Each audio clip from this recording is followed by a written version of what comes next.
अस्सलाम वालेकुम स्टूडेंट्स। उम्मीद करता हूँ आप सब खैरियत से होंगे। स्टूडेंट्स, बात चल रही थी हमारी सिंपल हार्मोनिक मोशन पे।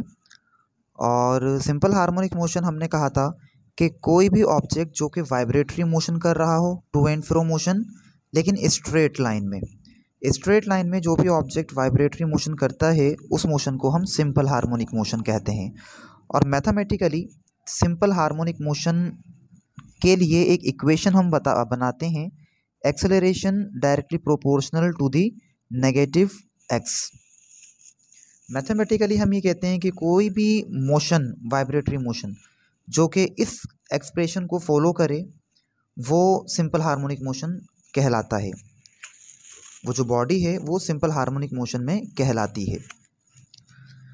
तो इस सिंपल हार्मोनिक मोशन की बेहतरीन एग्जाम्पल जो है हमारे पास, वो मास स्प्रिंग सिस्टम है, जिसमें जिसमें एक मास स्प्रिंग के साथ अटैच है। दिस फिगर, एक मास एक स्प्रिंग के साथ अटैच है।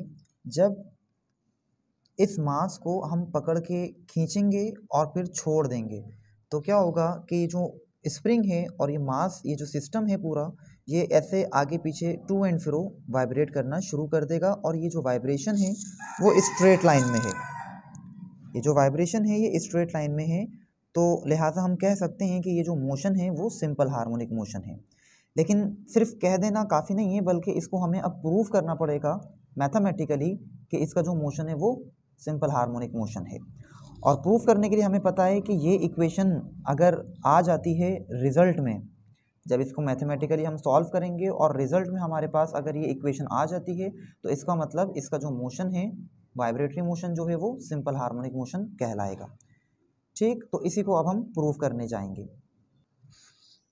उसके लिए फ़र्ज़ करें कि यहाँ डायग्राम बी में, ये डायग्राम बी कह लें, इसको डायग्राम ए कह दें और इसको डायग्राम सी कह दें। यहाँ डायग्राम बी में आप थोड़ा गौर करें, ये अभी इक्विलिब्रियम पोजीशन पे है। ये जो ऑब्जेक्ट है अभी इक्विलिब्रियम पोजीशन पे है। अभी इसका जो डिस्टेंस है इक्विलिब्रियम से वो ज़ीरो है। ठीक, अब आप क्या करते हैं कि इस ऑब्जेक्ट पे फोर्स लगाते हैं इस डायरेक्शन में, इसको इस तरफ खींचते हैं इस डायरेक्शन में, और फोर्स लगा के आप इसको यहाँ तक ले आते हैं कुछ इस तरह से डायग्राम ए में। तो इनिशियली ये यहाँ पे था इक्विलिब्रियम मीन पोजीशन में, अब आप इसको फोर्स अप्लाई करके यहाँ तक लेकर आ गए। जब आप इस ऑब्जेक्ट को इस तरफ ला चुके हैं इस कॉर्नर पे, एक्सट्रीम पोजीशन पे, तो आप तो इस तरफ इस पे फोर्स लगा रहे थे इस डायरेक्शन में ना, अप्लाइड फोर्स।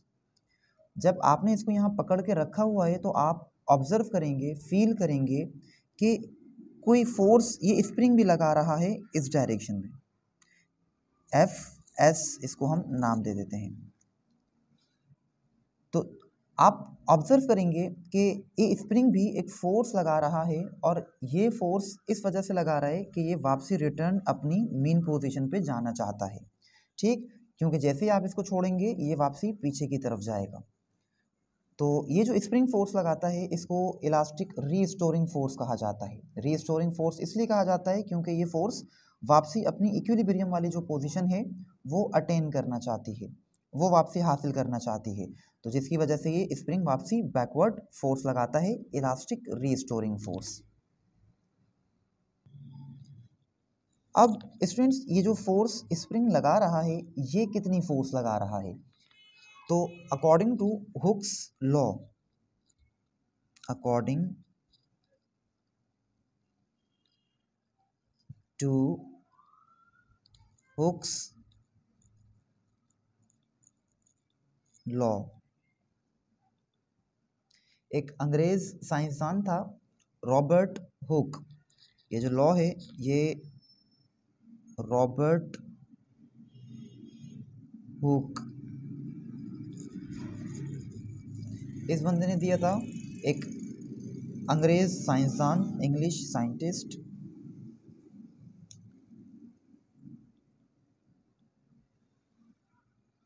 और ये लॉ उसने तकरीबन 1660 में दिया था, हुक्स लॉ। क्या कहता है Hooke's law? Hooke's law students आपको बताता है कि ये जो स्प्रिंग फोर्स लगा रहा है, इलास्टिक रीस्टोरिंग फोर्स जो लग रही है स्प्रिंग की, ये उतनी ही ज़्यादा होगी जितना ज़्यादा ये ऑब्जेक्ट फासला कवर कर रहा है।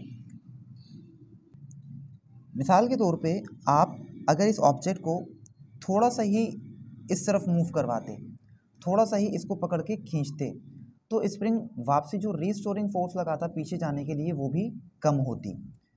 फासला थोड़ा सा तो फोर्स भी थोड़ी सी ही लगाएगा स्प्रिंग। अगर आप इसको ज़्यादा दूर तक खींचेंगे तो स्प्रिंग भी ज़्यादा फोर्स लगाएगा, रीस्टोरिंग फोर्स ज़्यादा लगाएगा पीछे जाने के लिए। अगर और ज़्यादा खींचेंगे आप तो स्प्रिंग और ज़्यादा फोर्स लगाएगा। तो विद इन इलास्टिसिटी लिमिट के अंदर रहते रहते आप जितनी ज़्यादा इसको ऑब्जेक्ट को खींचेंगे, जितना ज़्यादा डिस्प्लेसमेंट कवर करवाएंगे, उतना ही ज़्यादा क्या होगा, स्प्रिंग वापसी रीस्टोरिंग फोर्स लगाएगा पीछे की तरफ। तो हुक्स ने ये बताया कि जो इलास्टिक रीस्टोरिंग फोर्स स्प्रिंग जो लगाता है वो डायरेक्टली डिपेंड करती है डिस्प्लेसमेंट के ऊपर, एक्स के ऊपर। अगर आप इस ऑब्जेक्ट को इस तरफ खींच रहे हैं, इस तरफ, तो जो स्प्रिंग फोर्स लगाएगा वो इस तरफ लगाएगा, ये रहा। आप इस तरफ खींच रहे हैं तो स्प्रिंग इस डायरेक्शन में फोर्स लगाएगा। लेकिन इसी ऑब्जेक्ट को अगर आप कंप्रेस करने की कोशिश करते इस तरह से, तो अब आपकी अप्लाइड जो फोर्स है वो तो इस तरफ थी, आप इधर इसको धकेल रहे थे। अब जो स्प्रिंग रीस्टोरिंग फोर्स लगाएगा वो इस तरफ लगाएगा, इधर। ठीक, ये आपकी फोर्स। तो इस तरह से स्टूडेंट्स क्या होता है कि जितना ज़्यादा आप इस ऑब्जेक्ट पे फोर्स लगाओगे, जितना ज़्यादा आप इस ऑब्जेक्ट को डिस्प्लेसमेंट कवर करवाओगे, उतनी ज़्यादा क्या होगी, ये रीस्टोरिंग फोर्स उतनी ज़्यादा हो जाएगी। ठीक, अगर आप आपने अगर इसको थोड़ा सा कंप्रेस किया है तो रीस्टोरिंग फोर्स भी थोड़ी सी होगी जो मीन की तरफ वापसी ले जाना चाहती है। अगर आप ज़्यादा कंप्रेस कर देंगे तो स्प्रिंग ज़्यादा रीस्टोरिंग फोर्स लगाएगा। तो यही बताया हुक ने कि जो स्प्रिंग की फोर्स होगी वो डिस्प्लेसमेंट के डायरेक्टली प्रोपोर्शनल होगी। और यहाँ पे स्टूडेंट्स हम नेगेटिव साइन का भी इस्तेमाल करते हैं। नेगेटिव साइन क्यों आती है? नेगेटिव साइन हमें बताती है कि इलास्टिक रीस्टोरिंग फोर्स और डिस्प्लेसमेंट ये दोनों हमेशा अपोजिट डायरेक्शन में होते हैं। इलास्टिक रीस्टोरिंग फोर्स और डिस्प्लेसमेंट कैसे? देखिए, जब आपने इसको स्ट्रेच किया, आप इसको यहाँ से यहाँ तक लेके गए, मतलब आपने ये डिस्प्लेसमेंट कवर किया यहाँ से इस डायरेक्शन में, ये डिस्प्लेसमेंट आपने कवर किया। ठीक, तो डिस्प्लेसमेंट इस डायरेक्शन में, जबकि इलास्टिक रीस्टोरिंग फोर्स जो है वो किस डायरेक्शन में होगी, अपोजिट डायरेक्शन में, ये देख सकते हैं।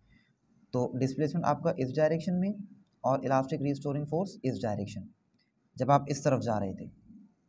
ठीक, अब मिसाल के तौर पे आप यहाँ पे पहुँच गए, अब यहाँ से वापसी पीछे की तरफ आते हैं, तो जब वापसी पीछे की तरफ आएंगे तो डिस्प्लेसमेंट तो अब भी इसी डायरेक्शन में ही लिया जाएगा, क्योंकि डिस्प्लेसमेंट हमेशा मेन पोजीशन से लिया जाता है। तो डिस्प्लेसमेंट अब भी यहीं से होगा, ये आपका डिस्प्लेसमेंट हो जाएगा। मिसाल के तौर पे आप पीछे की तरफ वापसी यहाँ तक आ गए कहीं पे, तो ये आपका डिस्प्लेसमेंट होगा, लेकिन इसी डायरेक्शन में होगा डिस्प्लेसमेंट। ठीक, जबकि यहाँ पे भी जब आप वापसी में इस जगह पहुँच गए तो यहाँ भी रीस्टोरिंग फोर्स जो है वो इसी डायरेक्शन में लग रही है, इसी डायरेक्शन में।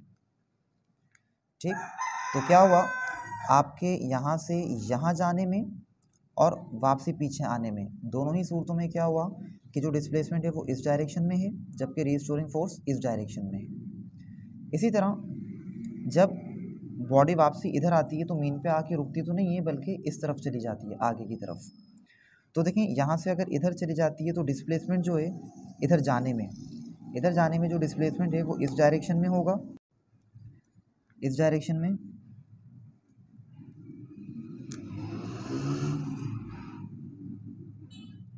ये एक्स डिस्टेंस आपने या नेगेटिव एक्स डिस्टेंस कवर किया इस डायरेक्शन में। जब आप इस डायरेक्शन में जा रहे हैं तो स्प्रिंग में रीस्टोरिंग फोर्स किस डायरेक्शन में होगी, ये बनी हुई भी है इस तरफ, क्योंकि रीस्टोरिंग फोर्स मीन पोजीशन की तरफ जाना चाहती है, स्प्रिंग को मीन पोजीशन की तरफ ले जाना चाहती है। तो देखिए, जब इधर जा रहा है स्प्रिंग तो डिस्प्लेसमेंट इस तरफ और रीस्टोरिंग फोर्स इस तरफ, अपोजिट डायरेक्शन। और जब वापसी इस तरफ आता है, स्प्रिंग मास वापसी इस तरफ आता है, तो देखें रीस्टोरिंग फोर्स अब भी इसी तरफ होगी, मीन की तरफ ही ले जा रही है, और डिस्प्लेसमेंट मीन से यहाँ तक का ही लेते हैं हम। तो वापसी जाते में, मिसाल के तौर पे वापसी जाते में यहाँ तक कहीं पहुँच गई, तो डिस्प्लेसमेंट अब भी इसी डायरेक्शन में होगा और रीस्टोरिंग फोर्स इस डायरेक्शन में हो जाएगी। ठीक, तो इसका मतलब ये हुआ कि इलास्टिक रीस्टोरिंग फोर्स और डिस्प्लेसमेंट ये हर केस में, हर सिचुएशन में अपोजिट डायरेक्शन में होंगे। तो इस वजह से इसको हम नेगेटिव साइन से शो कर देते हैं, या और सिंपली कहें तो नेगेटिव साइन को ऐसे भी डिफाइन कर सकते हैं कि फोर्स, इलास्टिक रीस्टोरिंग फोर्स जो है उसकी डायरेक्शन हमेशा टूवर्ड्स मीन होगी, मीन की तरफ इलास्टिक रीस्टोरिंग फोर्स होती है हमेशा, वो भी ये नेगेटिव साइन शो कर देती है। यहाँ से भी देख सकते हैं कि जब आप इसको इधर खींच रहे हैं तो रीस्टोरिंग फोर्स दोबारा इसको मीन की तरफ ले जाना चाहती है, और जब आप इसको कंप्रेस कर रहे हैं तो रीस्टोरिंग फोर्स दोबारा इसको मीन की तरफ ही ले जाना चाहती है। तो इलास्टिक रीस्टोरिंग फोर्स हमेशा मीन की तरफ होती है। तो ये नेगेटिव साइन यही चीज़ शो करती है। जब प्रोपोर्शनलिटी को रिमूव करेंगे तो यहाँ पे एक कांस्टेंट आ जाता है, और कांस्टेंट जो आएगा स्टूडेंट्स यहाँ पे वो के आ जाएगा। ठीक, के ऊपर थोड़ी देर में हम बात करते हैं। फिलहाल ये जो इक्वेशन है आपकी वो कहलाती है Hooke's law. This equation is called Hooke's law. यहाँ पे ये जो के है स्टूडेंट्स, ये स्प्रिंग कांस्टेंट कहा जाता है इसको,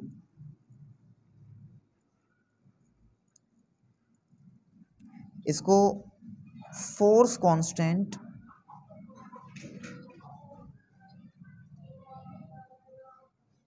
ऑफ स्प्रिंग ये भी कहा जाता है इसको। लेकिन एक्चुअली के होता क्या है वो समझने के लिए उससे पहले हम थोड़ी सी के का यूनिट वगैरह निकाल लेते हैं। तो इसी इक्वेशन से एक्स को नीचे डिवाइड कर देंगे, के बराबर आ जाएगा एफ एस अपॉन एक्स, और इसका यूनिट क्या बन जाएगा, माइनस साइन लगाना ज़रूर नहीं है, वो सिर्फ डायरेक्शन बता रहा है। इसका यूनिट हो जाएगा न्यूटन पर मीटर। ठीक, के होता क्या है, के स्टूडेंट्स एक्चुअली मटेरियल का कांस्टेंट होता है। जो स्प्रिंग आपने इस्तेमाल किया है, जो स्प्रिंग आपने लिया है उस स्प्रिंग का मटेरियल कैसा है, ये उस मटेरियल की प्रॉपर्टी को शो करता है के स्प्रिंग कांस्टेंट, इसीलिए इसको कहा जाता है।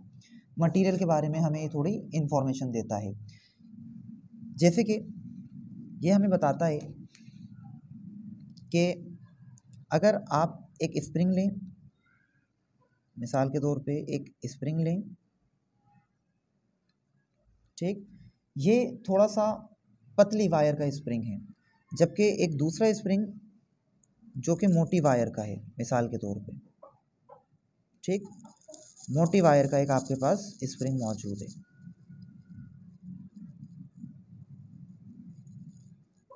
ऐसे मिसाल के तौर पे आप इस स्प्रिंग को 1 सेंटीमीटर या 1 मीटर, 1 मीटर तो ज़्यादा हो जाएगा, 1 सेंटीमीटर मिसाल के तौर पे आप इसको स्ट्रेच करना चाहते हैं। ठीक, जब स्ट्रेच करेंगे तो ये स्प्रिंग एक रीस्टोरिंग फोर्स लगाएगा। 1 सेंटीमीटर स्ट्रेच करने पे ये कितनी रीस्टोरिंग फोर्स लगाता है, जाहिर है ये ज़्यादा रीस्टोरिंग फोर्स लगाएगा, जबकि इसको अगर आप 1 सेंटीमीटर स्ट्रेच करते हैं, इसको अगर आप 1 सेंटीमीटर स्ट्रेच करते हैं तो ये ज़्यादा रीस्टोरिंग फोर्स लगाएगा, मतलब इसमें ज़्यादा काबिलियत है रीस्टोर होने की, इक्विलिब्रियम पोजीशन में दोबारा वापसी आने की इसमें ज़्यादा काबिलियत है। तो ये मीडियम की प्रॉपर्टी को शो करता है कि इसको 1 सेंटीमीटर जब स्ट्रेच किया तो ये इतनी ज़्यादा फोर्स नहीं लगाएगा, रीस्टोरिंग फोर्स इसमें ज़्यादा नहीं होगी, मतलब ये कम फोर्स लगाएगा वापसी इक्विलिब्रियम पोजीशन में आने के लिए, मीन पोजीशन पे आने के लिए। जबकि ये जो स्प्रिंग है अगर आप इसको 1 सेंटीमीटर स्ट्रेच करते हैं तो ये ज़्यादा फोर्स लगाएगा, रीस्टोरिंग फोर्स ज़्यादा लगाएगा वापसी मीन पोजीशन पे आने के लिए, इक्विलिब्रियम कंडीशन में आने के लिए। तो जितनी ज़्यादा फोर्स लगाएगा उतना ही ज़्यादा इस मटेरियल का के स्प्रिंग कांस्टेंट होगा। इसको आप ऐसे भी कह सकते हैं कि अगर एक स्प्रिंग का स्प्रिंग कांस्टेंट की वैल्यू ज़्यादा है, के की वैल्यू ज़्यादा है, तो वो ज़्यादा फोर्स लगाएगा, रीस्टोरिंग फोर्स ज़्यादा लगाएगा वापसी अपनी ओरिजिनल हालत में आने के लिए, इक्विलिब्रियम कंडीशन में आने के लिए। तो के एक्चुअली उस मटेरियल की प्रॉपर्टी बताता है कि वो कितनी इलास्टिक रीस्टोरिंग फोर्स लगा सकता है। ठीक, बहरहाल ये जो स्टूडेंट्स हुक्स लॉ है, इसी को इस्तेमाल करते हुए अब हम ये बात प्रूफ कर सकते हैं कि जो इसका मोशन है इस मास स्प्रिंग सिस्टम का, वो सिंपल हार्मोनिक मोशन है। इसको हम इक्वेशन नंबर 1 बना देते हैं फ़िलहाल। ठीक, अच्छा, अब इसके बाद इस रीस्टोरिंग फोर्स की वजह से ये जो मास है इसमें एक्सेलरेशन पैदा हो रही है। ये जो मास आपके पास मौजूद है, जाहिर है ये मास जो है वो स्प्रिंग के साथ अटैच है। जब स्प्रिंग एक रीस्टोरिंग फोर्स लगाएगा तो जब भी फोर्स लगती है बॉडी में एक्सेलरेशन पैदा होती है। लिहाजा ये रीस्टोरिंग फोर्स जो है वो क्या करेगी, मास के अंदर एक्सेलरेशन पैदा करेगी। लिहाजा हम कह सकते हैं कि ये जो according to Newton's second law कहता है कि जब भी फोर्स लगती है एक्सेलरेशन पैदा होती है। तो इलास्टिक रीस्टोरिंग फोर्स लग रही है तो यहाँ भी इस मास में एक्सेलरेशन पैदा होगी, तो ma। तो इस तरह से आपके पास ये बन जाएगी इक्वेशन नंबर 2। ठीक, तो गौर करें, ये भी इलास्टिक रीस्टोरिंग फोर्स है और ये भी इलास्टिक रीस्टोरिंग फोर्स है। इन दोनों को कंपेयर कर देते हैं। तो बाय कंपेयरिंग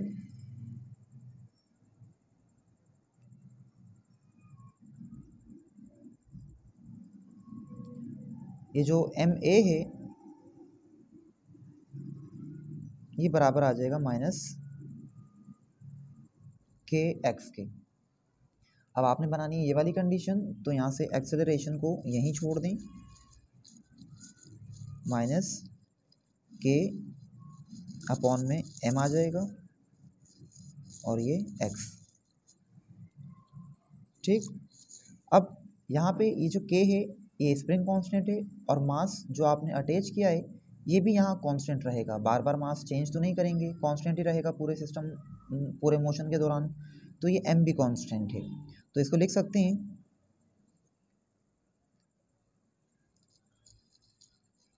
कांस्टेंट x। ठीक, आपको मालूम होगा स्टूडेंट्स कि जब प्रोपोर्शनलिटी होती है तो प्रोपोर्शनलिटी का साइन हटा के उसकी जगह इक्वल टू और एक कांस्टेंट लगाते हैं। तो जब हमारे पास इक्वल टू और कांस्टेंट मौजूद है तो इन दोनों को हटा के दोबारा हम प्रोपोर्शनलिटी लगा सकते हैं। तो इक्वल टू और कांस्टेंट इनको हम हटा के इनकी जगह लगा सकते हैं प्रोपोर्शनलिटी। तो यही इक्वेशन आपकी बन जाएगी कुछ इस तरह, a इन दोनों की जगह पे ये आ गया, बाकी माइनस का x आ गया। तो आप देख सकते हैं कि इस मास स्प्रिंग सिस्टम की जो एक्सेलरेशन है वो डायरेक्टली डिपेंड कर रही है डिस्प्लेसमेंट पे, और नेगेटिव साइन भी यहाँ पे आ रही है। यहाँ भी स्टूडेंट्स यही मतलब है इसका कि एक्सेलरेशन जो है वो डायरेक्टली डिपेंड करती है डिस्प्लेसमेंट पे। जितनी ज़्यादा एक्सेलरेशन होगी, जितना ज़्यादा डिस्प्लेसमेंट होगा उतनी ज़्यादा एक्सेलरेशन होगी, और एक्सेलरेशन और डिस्प्लेसमेंट डायरेक्शन हमेशा अपोजिट होती है। लिहाजा यहाँ ये बात प्रूव होती है कि इसका जो मोशन है स्प्रिंग मास सिस्टम का, ये जो वाइब्रेटरी मोशन है ये सिंपल हार्मोनिक मोशन है। तो उम्मीद करता हूँ स्टूडेंट्स आपको क्लियर हो गया होगा। अब तक के लिए इतना ही, मिलते हैं आपसे नेक्स्ट वीडियो में नए टॉपिक के साथ। तब तक के लिए अल्लाह हाफिज़।